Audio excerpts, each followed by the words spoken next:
interesting evening planned for you.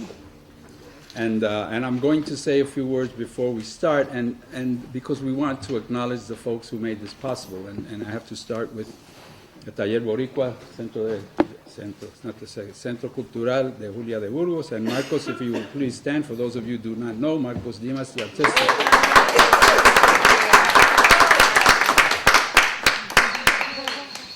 Marcos Dimas is the artistic director here, and so now you know who's responsible for the wonderful artwork.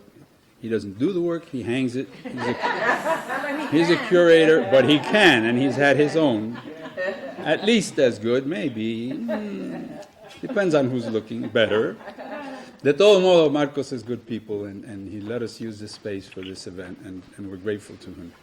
And Marcos, by the way, in case you didn't know, that he's just he's not just a curator, he does many other things. He does all kinds of art, and he, in fact, was a producer for Realidades back in the day. So that's when we cut our teeth on television. The other person who is also responsible isn't here yet, and he called para disculparse. Ish Betancourt, from an organization called MAMI. Only Ish, right? Ish, bueno, todas cosas son de Mami. Todo empieza con Mami. Pues Ish, ahorita aparece por ahí y dice, bueno, Mami me aguantó. No llegué a tiempo porque tú sabes cómo es Mami. De todo modo, he'll be here, and we want to thank him because he contributed to help make this possible. Mami, I don't know. He changes it every day. It's Multicultural Arts and Music Institute. Arts and Music Institute. Ese instituto se compone de un tipo que se llama Ish. Y ahí por el estilo, el tipo se inventa las cosas y cuando no le salen bien, pues cambia el nombre. Ain't nothing wrong with that. Y entonces, next week, cuando tú lo ves, el tipo dice, bueno, I have an organization called Papi. Imagínate, por ahí va la cuestión. De todos modos, but listen, this is not Comedy Central. This is a serious business here. We had the good fortune of seeing, for some of us did anyway, I'm messing around here with this phone because I'm trying to reach Jack Agüeros, who is a very dear friend and who I hope would be here with us, and I hope he will still catch us. Unless he's involved with Mami or Papi. Y quién sabe. Sí, porque esos dos son Mami y Papi, son de way back, están papeando y de todos modos. But anyway, look, these are the folks responsible for this. I want to take another couple of seconds to say to you and ask you to bear with me because we learned today that some of the folks who were to be here are not going to be able to be here because one of our special photographers, this is not fun. I forgot his name. Phil Dante. Phil Dante is very ill, and so a lot of the folks and the poets, our photographers and poets are at his bedside. He's at Beth Israel Hospital, and he's apparently having a serious disease. I don't know the details, so I just wanted to take a moment and let you know that. Those of you who do know Phil, maybe you could stop by Beth Israel or at least say a prayer on his behalf, whatever your denomination is, whatever spirits you bring to bear on issues like the life and death of friends. We have another very dear friend that passed away recently, and one of the projects that I have been working on, as you know, since the 70s, I'm trying to revive the archives of the Realidades television program. Mami! Mira, llegó Mami. Llegó Mami a tiempo.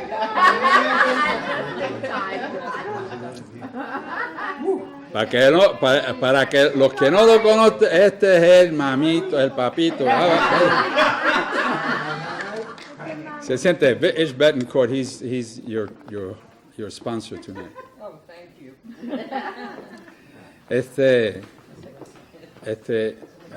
But on a more serious note, again, I just wanted to say that the creator, the actual creator of Realidades, was a filmmaker named Jose Garcia. And Jose Garcia passed away recently. And so the archives that we're creating were dedicated to his name, and I wanted to just share that with you because some of us here worked on Realidades and have a direct relationship with that. And I just wanted to share with you that I'd like to take a moment of silence for Jose.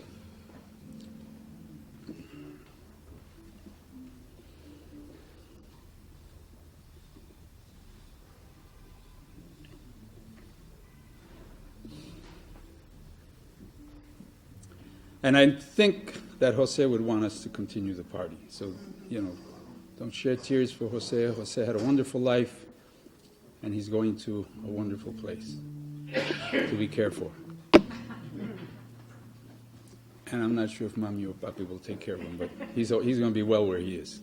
God bless him. So getting on to the business of today, I'm going to be quiet for a moment, for a long moment, because I'm going to introduce to you two very charming women, very important, intelligent women who are great contributors to our literary heritage, and we're very proud to have them both with us today. And those of you who read the little note recognize that Raquel Ortiz will be debuting her first book. She is also a producer of Realidades who has gone on to great ventures beyond Realidades, because that was in the 70s, and she's still making films and producing programs to the present. But she wrote a book, and we're very proud to welcome her to the community of authors. But to introduce her, a person who knows her as well, is Nicolás Amor. Nicolás Amor, you may all know. If you don't know, she's the author of Nilda, and she is probably our most important Puerto Rican author from this community. Very kind. Nicolasa.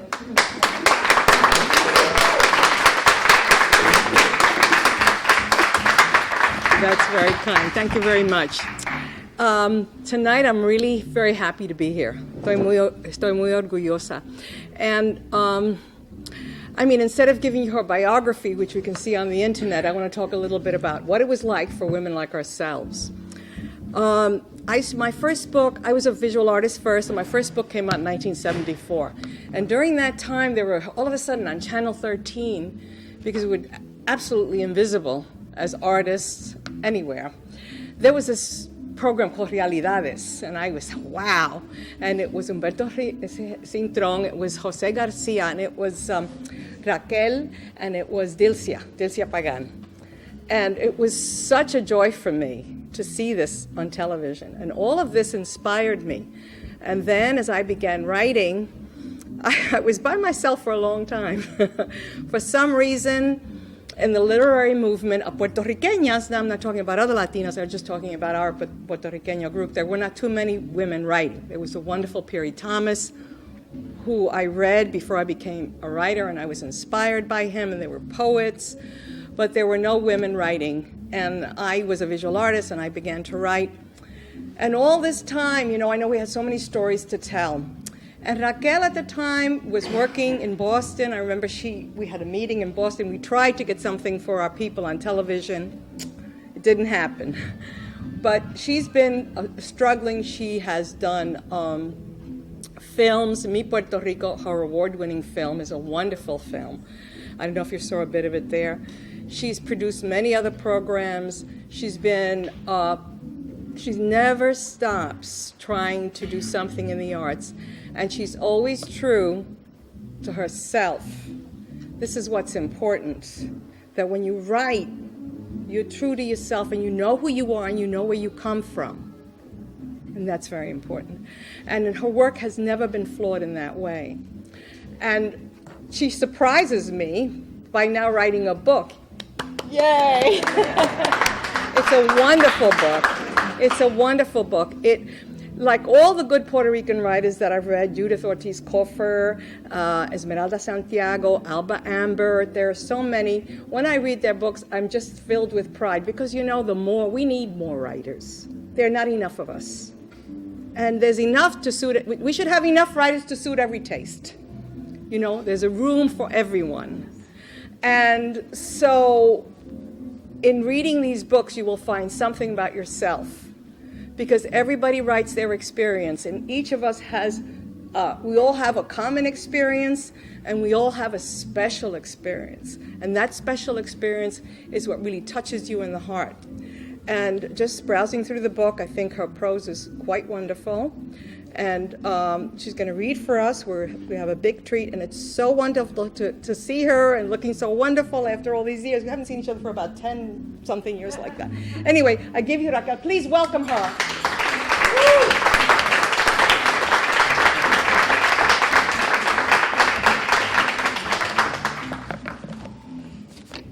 Wow! This is so fabulous.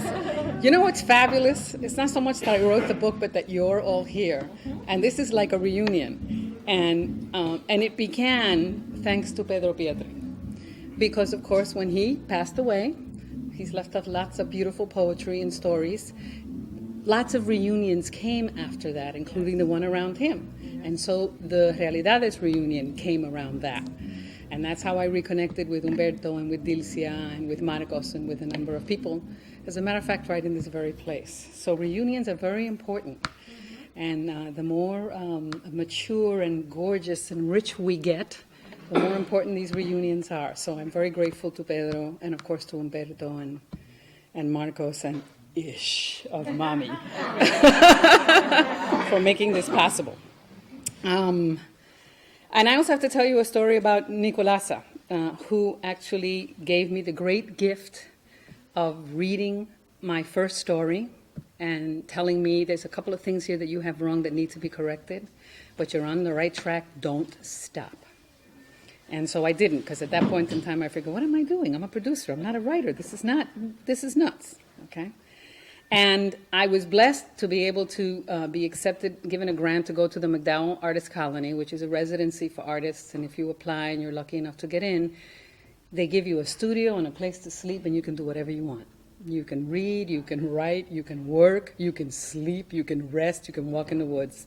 And for the first 2 weeks, that's all I did.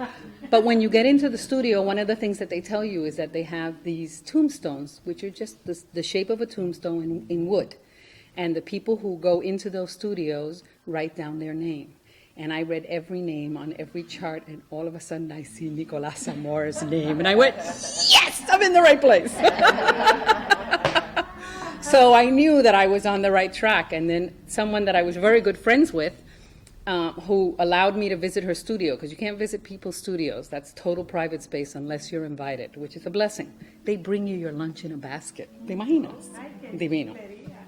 You have breakfast with the group and you have dinner with the group, but lunch is on your own. And I went to visit my friend, this other writer, and she was in the room that Luis Muñoz Marín was in. So, you know, it's fascinating because, and Oscar Hijuelos también was in that room. Anyway, so all of these, you know, synchronicity, all of these sort of blessings from God and the universe sort of telling you, just, you know, keep on keeping on, don't quit, don't give it up.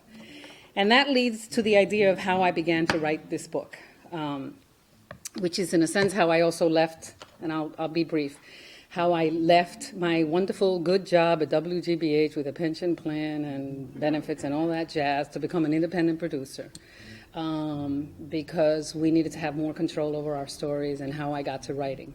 And it's all because of my mother, which you'll read in the introduction of the book. And while she was very ill in the hospital and we knew she was going to be going away, making her transition, I got to talking to her about the fact that we loved this series, Anne of Green Gables. And I kept saying, what a pity that we don't have a series like that, but with a Latina protagonist, a puertorriqueña, o cubana, guatemalteca, lo que sea, pero nuestra. And she said, well, why don't you do that? And I said, well, because, you know, I'm not a writer, I'm a producer. And she said, what are you talking about? Producers write, don't they? I said, yeah, but I write documentaries, I write proposals, I don't write books. And she said, so you can learn, can't you? That was the seed. And it was, I think, 14 years from the time she planted that seed, and I thought about it, and I thought about it, and I thought about it, and I kept saying, I'm going to do this, I'm going to do this, I'm going to do this, before I actually got to doing it. And I did it one day in Caimito, visiting a friend who has a lovely house up there in the mountains in Caimito, Puerto Rico. On my 54th birthday, when I all of a sudden woke up and I said, Raquel, mami se murió hace 14 años, ya tú tienes 54, tú estás loca. ¿Vas a escribir el libro o no vas a escribir el libro? Mete mano. And I came back, I gave notice, I quit my job, I sublet my apartment, and in a month I went to Santa Fe and I started to write the book. And that's how it happened. So, I know Mother is very happy and very proud. And that story is in this book too. And I selected a couple of sections. I think what I'm going to do is tease you a little bit and give you the beginning of two stories. The first one is called Autumn Leaves. And I've never done this before, and I'm nervous, but let's see how I do. And on this beautiful, crisp, clear autumn day, the leaves crackling underneath my shoes, I hummed Autumn Leaves as I walked home hand in hand with my new friend Lily. When we reached her stoop, I continued singing and waved so long, heading homeward. See you tomorrow morning, Lily, okay? Lily was from Elizabeth City, North Carolina, and came to our 4th grade class in the middle of the fall semester. She was pretty, with high cheekbones like Titi Maria. Her eyes were sad, but her smile was friendly and so big it took up her entire face. They sat Lily next to me in the back of the classroom on her first day of school, and I liked her right away. She liked me instantly too, and during recess we agreed to walk home together. On our first walk, we discovered we had many things in common. We loved to read, we liked jumping rope and playing jacks, and best of all, she was a singer too. Our styles were different though. I was into blues and romantic singing, and Lily sang religious gospel songs. Sometimes we'd walk home together, holding hands, and sing out loud, ignoring the stares from passers-by. When I reached the corner of Fox and Kelly, something made me turn back. I saw that Lily was still on her stoop, hunched over her books tightly.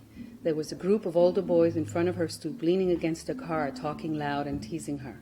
Lily looked nervous and scared, so I turned around and walked back toward her. Turning back was risky because it meant I'd get home late, and Mommy expected me to get home by 3:15 or 3:20, the absolute latest. 20 minutes was the amount of time Mommy calculated it should take me to get home.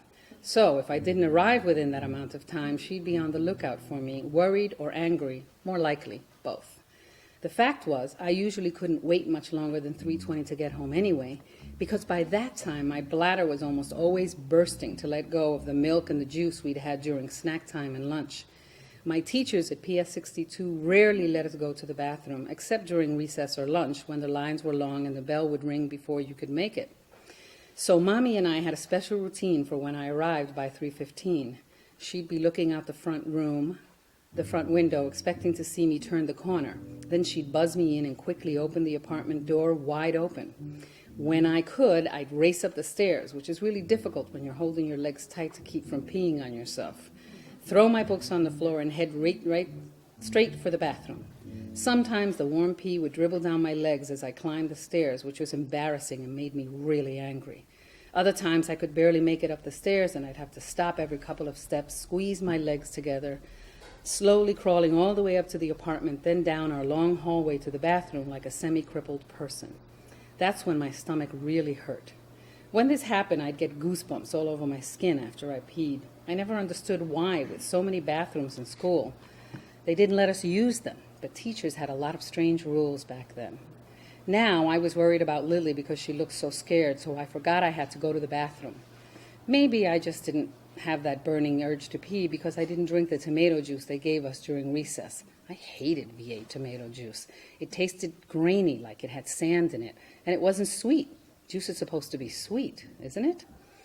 Is anything wrong, I asked. Lily looked up with tears in her eyes and said, "Yeah, my mother isn't coming home. I have to sit here and wait for her, and those guys scare me." Backstreet is a pretty dangerous neighborhood, which is why Mommy was so strict about what time I got home from school and about my always playing right in front of our building. Lily lived on Fox Street, which was an even more dangerous neighborhood because it's where many of the gangs hang out. At about 3 p.m, they all seemed to come out of the woodwork and take over the street corners, stoops, and hallways, talking, crooning, and showing off their insignia jackets. It must be where the term shuckin' and jivin' came from, because that's all they did, strut around and comb back their slicked-down hair. Each gang had the same style shiny satin jacket with brightly embroidered letters in their own colors. The Sinners, the Crowns, the Dragons were from our neighborhood, Backstreet. The only girl gang was the Turbonettes. They wore turquoise jackets and turbans. I thought they looked ridiculous. Don't stay here alone, Lily. Come home with me. I ripped out a blank page from my black and white multicolored, marbled-covered notebook and wrote a note telling Lily's mother that she was scared and I took her home with me. I wrote down her phone number and Mommy's name on it, Dina, short for Enedina. I stuck it in the mailbox and then we walked hand in hand toward my place. What's the matter, girlie? You scared or something? Gotta have a chaperone, huh? They booed as we passed them. They followed us for a little while, jeering loudly. Hey, skinny Minnie. Hey, little black girl. I pulled Lily along and we started running. When we turned the corner to my apartment building, I immediately heard Mommy's angry voice and the buzzer. You're late. Where have you been, young lady? As I reached the door, I suddenly had to pee desperately, so I dropped my books and said, Mommy, this is my classmate from school, Lily. As I raced down the hallway, it was another close call. Gosh, I hated that hall. It was too long. When I returned, I found Mommy and Lily standing right where I left them, staring at each other. Mommy had this I'm not very pleased expression on her face. As she asked, ¿Y esta muchacha? I told you, Mommy, this is Lily. She's in my homeroom at school. We sit next to each other. She was sitting alone on her stoop because her mother is working late, and there were lots of guys around, so I told her to come home with me. She spoke in Spanish in front of Lily, which she'd always said was rude. She made another face and pointed to the dining room and gave us milk and cookies. Vayan afuera. Go outside and play when you're done, she instructed sternly, and with a wave of her hand dismissed us. I was puzzled. She didn't even ask about my homework. What is wrong with her today, I wondered. After about an hour, Mommy called us upstairs and said we had to do our homework. But this time she said we should do it in my room instead of at the dining room table where she could watch us as she worked in the kitchen. She asked what we had to do. Our favorite, Mommy, I have a composition to do. Pues do it, she said curtly, and walked off. Mommy was acting so weird. She was actually very friendly when meeting new people, especially kids. And she loved doing homework with me. Compositions were her favorite. But this time, she left us alone. So off we walked to my bedroom. Anyway, that's just a sort of a little example of this particular story, which is really about my family's reaction to Lily. And it ended up happening that she sat down to dinner, and everybody had some really, sort of, ¿y esa muchacha? ¿De dónde viene? ¿Y cuánto tiempo la conoces? And in Spanish. And I'm sitting there embarrassed as can be for my poor friend, Lily, who's sitting there with her head down like this, fighting the tears. Anyway, the long and the short of it is that I was so angry at my family that I decided I was going to get back at them.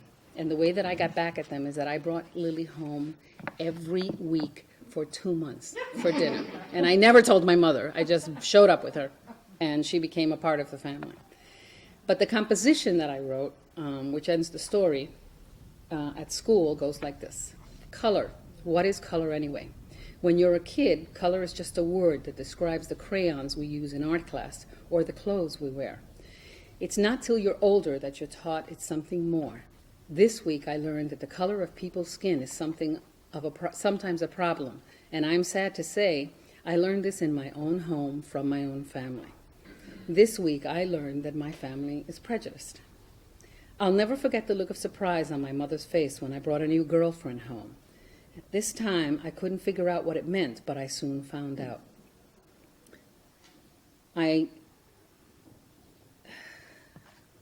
Okay, glasses, stay where you belong. I never really thought about the color of her skin, though I saw she was dark. My new friend was my age and friendly. She liked playing jacks and jumping rope like me.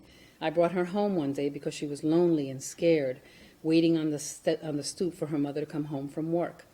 I didn't pay much attention to the color of her skin until it became a problem for Mommy and the rest of the family.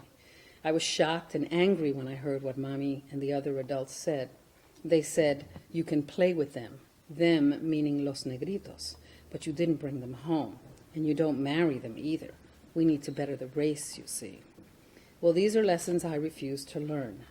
During autumn, people are always saying how beautiful the leaves look when they change colors. Maybe people should change colors too. The white should become black or brown or mulata like me, and the black should become white for a while. Then they'd see how it hurts to be rejected because of your skin color or because you're different. Perhaps then they'd learn to see that your outside is a part of you, a gift from God that no one should make judgments about or make fun of. Maybe then they'd learn that when you hurt people because of how they look on the outside, you hurt them on the inside, in their hearts and minds and souls, the place where we're all the same.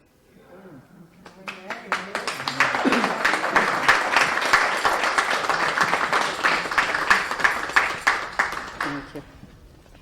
And then this other one, just a word that I had a lot of fun with, which I hope you will share with me, is called Smoke Gets in My Eyes. Remember that song?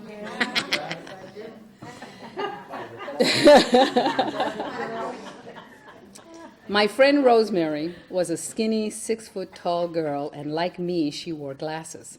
She was very smart, a bit of a spoiled brat, and lived with her grandmother, Doña Provi, short for Providencia, in apartment 1 on the first floor of our building. Doña Provi was old-fashioned, very strict, and very clean. She wore her silver white hair braided and wrapped in a huge bun either at the top of her head to make her taller or at the nape of her neck like flamenco dancers. She changed her house dress every day and wore old-fashioned black nun's shoes, the ones with thick short heels that tied up with laces. All her shirtwaist cotton dresses were the same A-line shape, with buttons up the front and a matching belt. She sewed them herself, only the color changed. Yellow on Monday, light blue on Tuesday, and so on. Saturday was the heavy-duty cleaning day when we did the hallway as well, so she repeated one of the colors from the week. On Sunday, she wore her navy blue crepe dress suit or her black suit with her black shoes, a white hat with a veil and gloves, and she always wore white gloves. And when I grew up and became a secretary, I always wore white gloves too. Even though Rosemary towered over Doña Provi, her grandmother was the one person she was totally scared of, though it didn't stop her from getting into mischief. Doña Provi walked around with her special weapon practically tied to her hip. This weapon had a very misleading name, La Chancleta, which meant slipper. But there was nothing delicate about La Chancleta. It was a simple object made of 3 parts. The most important part was an old leather shoe sole that was nailed onto part 2, a hard wooden stick, and the last was a rope perfectly sized to fit around her wrist. I used to think Doña Provi carried her chancleta everywhere, hanging from her wrist or her belt, but in fact, she kept many chancletas hanging by the doors in various rooms of her apartment. There was one in the kitchen, and one in the bedroom, and another in the living room, and one in the dining room. She even had one hanging in the foyer by the front door entrance, so she could shake it at us and chase us up the stairs threateningly if we were found loitering in the hallway. She'd open her door yelling, "¿Qué hacen? What are you doing in the hallway? Don't you have a home?" As the chancleta vibrated in her strong, wrinkled hand. Slippers are usually soft and warm and fuzzy, but believe me, this slipper was hard and made a snappy sound.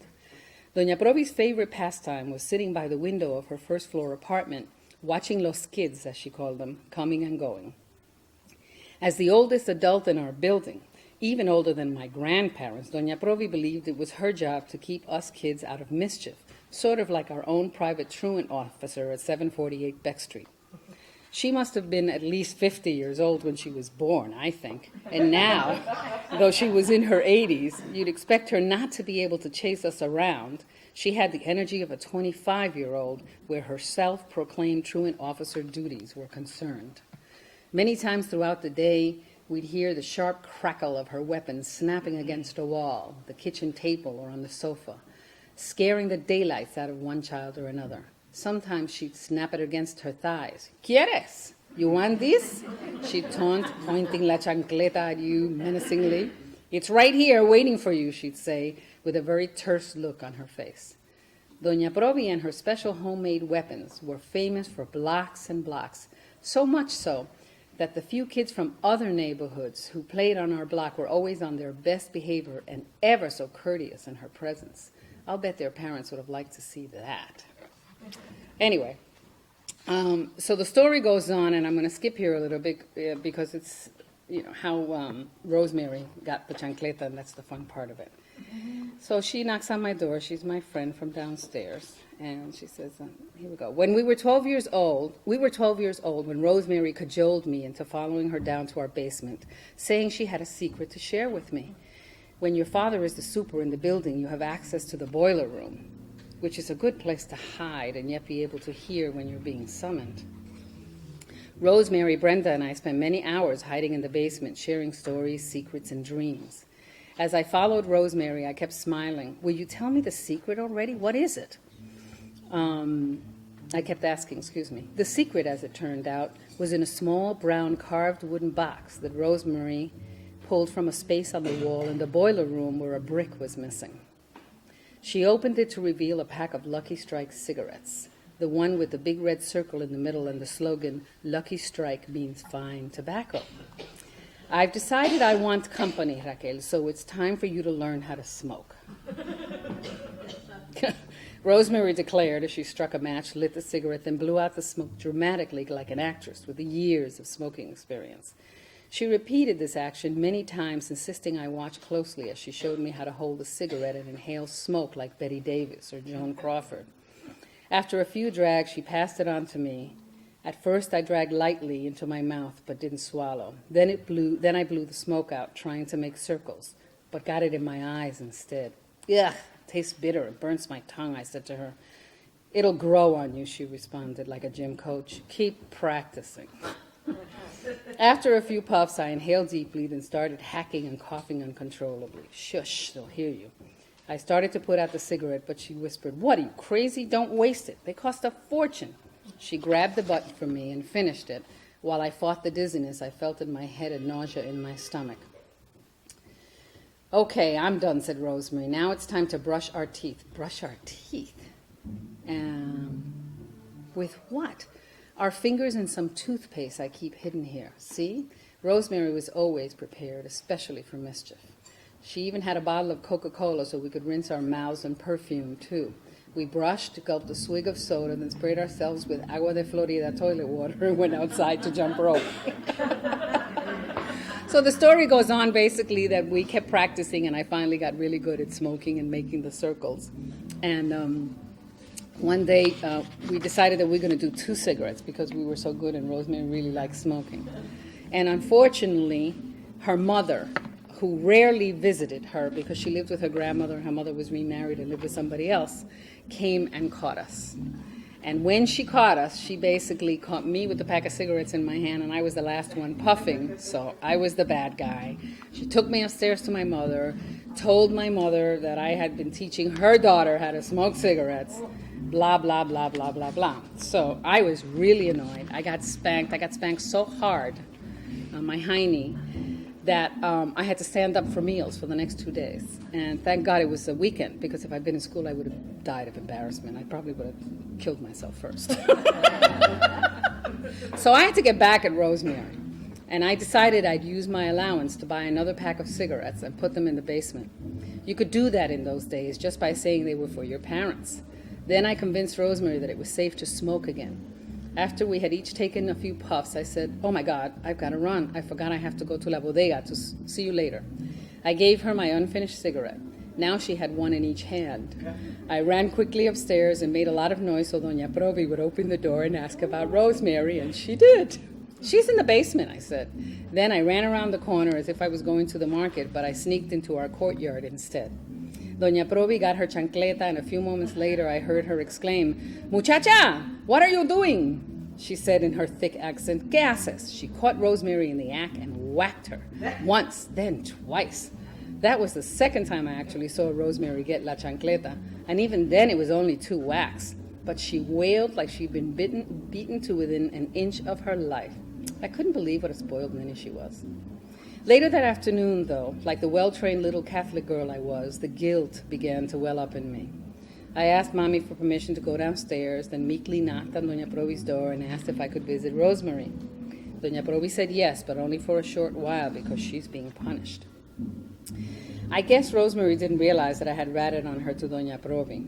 If she'd seen my face, she would have known right away because she was reading and whimpering. But she was reading and whimpering and sort of ignored me when I came in. And I have the kind of face that I can't hide when I do something wrong, no matter how hard I try. I sat next to Rosemary, put my arm around, that's why I never lie, because it doesn't work. I sat next to Rosemary, put my arm around her, and confessed the whole story. I told her how Titi Ginny, which is her mother, messed up the story when she told my mother about smoking, and that it made me really mad, so I decided to get even. I was surprised when she said it's okay and hugged me. I also hate it when Mommy Ginny shows up and doesn't mind her own business. She breezes in, gets me in trouble, and then leaves like a summer storm. She does that all the time, she whimpered as tears welled up in her eyes. Then we looked at each other and we both said simultaneously, you know, smoking stinks. It smells up your clothes and your hair. Yeah, I chimed in, and it's really bad for my singing voice. Let's quit, Rosemary said, stomping her foot emphatically. We shook hands and asked for permission to play on the stoop. Doña Provi reluctantly agreed. First, we ran to the basement, threw the cigarettes into the boiler, and watched the package of Lucky Strikes smolder into ashes. Our arms wrapped around each other, we went up to the stoop and began playing jacks 2 seconds before Doña Provi approached the window to check up on us, chancleta in hand. Whew.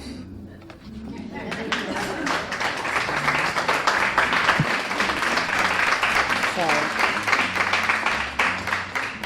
Thank you. So there are stories in there that are tragic, and there are more stories about girlfriends, and a story of first love, and the story of my titi, who took me on my very first trip to Puerto Rico, and then decided that she was going to stay. And when she stayed, she didn't tell me until we got to the airport, and I was supposed to fly back alone, con 2 bolsas de arroz con huelle y pasteles.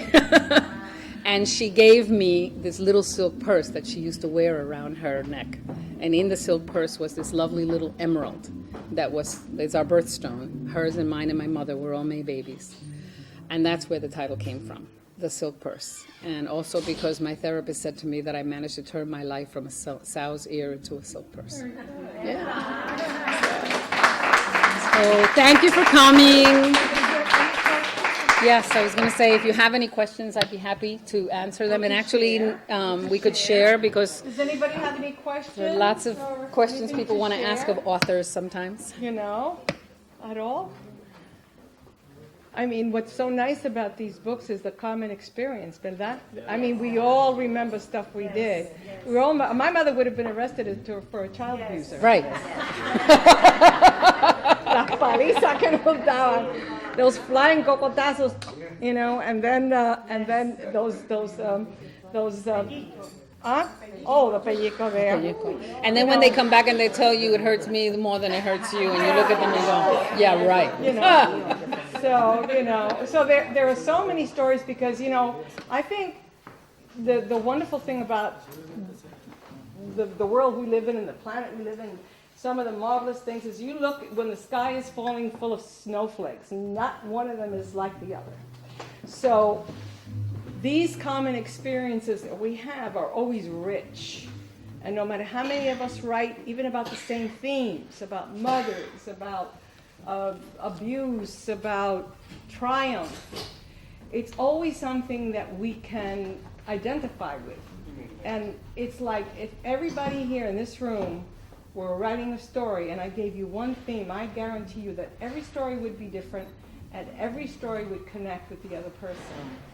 And that's why it's so wonderful to have us writing. I mean, we should have, you know, more and more writers. You know, there are new writers coming along, and you know, Ernesto Quiñones has written Chango's Fire. That's a wonderful book. And next, if I may say so, next Friday, we're going to have a book signing of his at Jake's, which is on 103rd Street. I hope you could be here.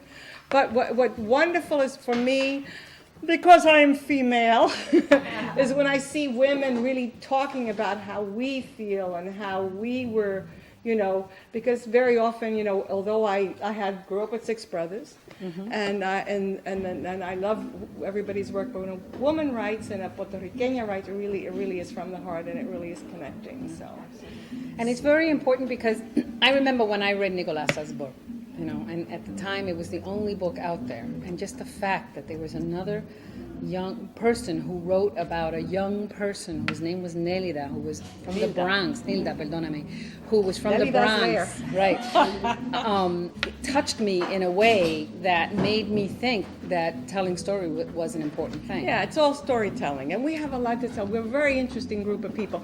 With that little tiny island and the people here, we're singing louder than a cookie.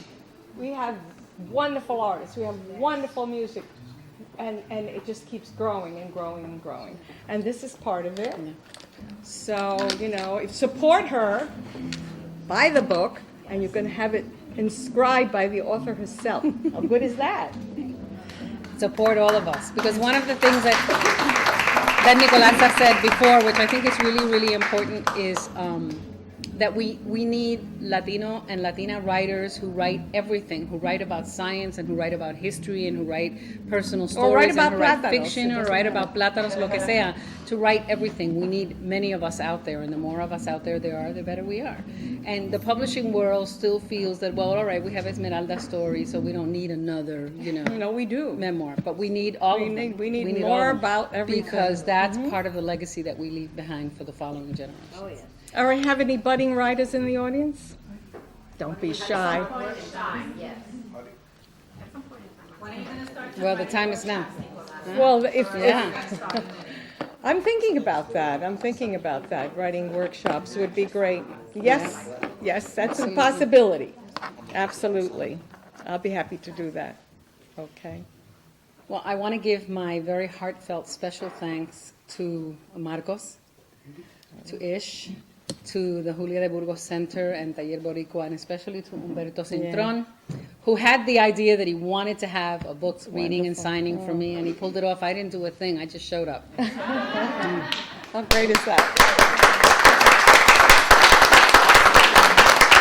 And to all of you for coming, for your love and for your support and for your curiosity and for your interest, and just to look at all those beautiful faces. I love them. Thank you. Thank you very much. So now you just get your book.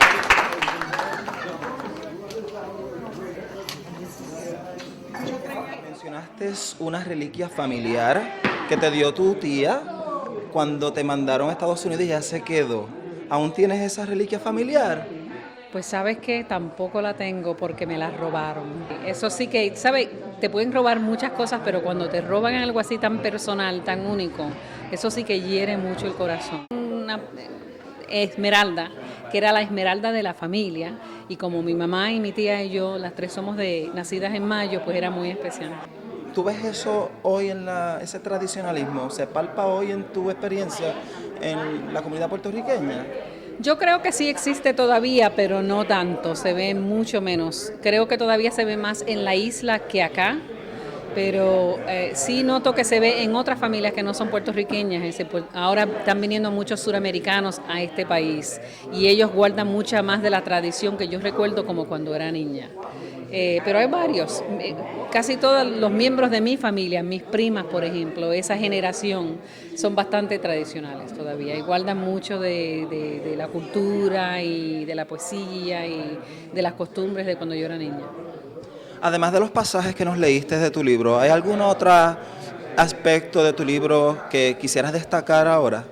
Bueno, yo creo que lo más importante del libro es el último capítulo que se llama Huellas y Reflexiones, porque sufrí ciertas cosas en mi niñez y todo el mundo sufre algo en su niñez inesperado. Y la cosa es como si puedes lograr superarlo. Y toma tiempo, pero es posible. Y parte de la razón por la cual escribí el libro era para eso, era para dejar ir cosas y liberarme hasta cierto punto. Y creo que escribiéndolo es para compartirlo con otras personas que posiblemente le haya pasado a ellos también alguna cosa no muy linda, fea, trágica, y que sí que lo puedes superar y puedes tener una vida completa y fructífera. Gracias por estar aquí y mis gracias muy personales y profundas a HITN porque están donde deben de estar cuando deben de estar.